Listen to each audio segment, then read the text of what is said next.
നിലമ്പൂരായാല് ഇപ്പൊ നമുക്ക് ഫ്രീ ആയിട്ട് എക്സ്പ്ലോർ ചെയ്യാനുള്ള പ്ലേസസ് ഒന്നും ഇല്ലല്ലോ. എന്താ ചെയ്യണങ്ങള്?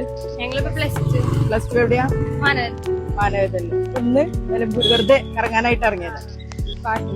പാട്ടുത്സവം. പിന്നെ നല്ല നേച്ചർ ആയിട്ടുള്ള ലേക്ക് മ്യൂസിയം ഉണ്ട്.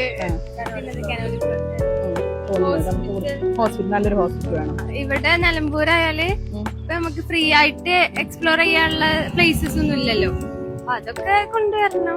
എന്ന് വെച്ചാൽ നിങ്ങൾ എന്താ ഉദ്ദേശിക്കണേ? ഇപ്പൊ ടൗൺ സ്ക്വയർ ഒക്കെ ഫ്രീ ആയിട്ടാണല്ലോ അവിടെ കണ്ടൂര്. അപ്പൊ അവിടെ നമ്മൾ അങ്ങനെ ടിക്കറ്റ് എടുത്ത് ഇതാവേണ്ട ആവശ്യമില്ല. അപ്പൊ അങ്ങനത്തെ ഇവിടെ കൊണ്ടുവരികയാണെങ്കിൽ സൗകര്യമായിരുന്നു. അല്ലെങ്കിൽ എന്നും പൈസക്ക് ചെലവല്ലേ. ഇതൊക്കെ ഇപ്പൊ ടിക്കറ്റ് കൊടുത്ത് കയറണ്ടാണല്ലോ. കനോലി ആയാലും തേക്ക് മ്യൂസിയം ആയാലും ഒക്കെ.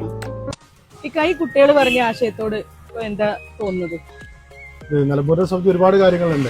എല്ലാം ഈ പറഞ്ഞ പോലെ ഇതെല്ലാം പുറത്തു വരുന്ന ഒരാൾക്ക് 1 ടൈം അല്ലെങ്കിൽ 2 പ്രാവശ്യമൊക്കെ വരുമ്പോൾ നമുക്ക് പറ്റും.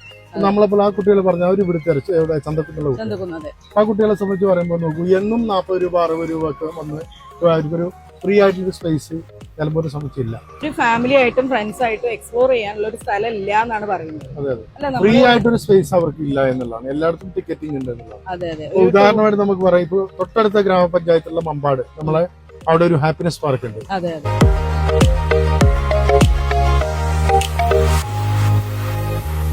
വണ്ടൂർ സ്ക്വയർ വളരെ നാളായിട്ടുണ്ട് നമ്മൾ പല പ്രാവശ്യം അവിടെ പോകുന്നത്.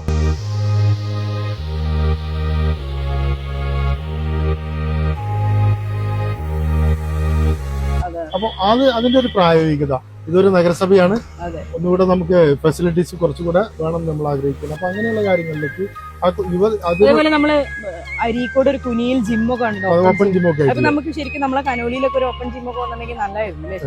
അങ്ങനെ നമുക്ക് പ്രതീക്ഷിക്കാം. ഇത് നമുക്ക് നഗരസഭയുടെ ശ്രദ്ധയിലേക്ക് നമ്മൾ സമർപ്പിക്കാം അല്ലെ?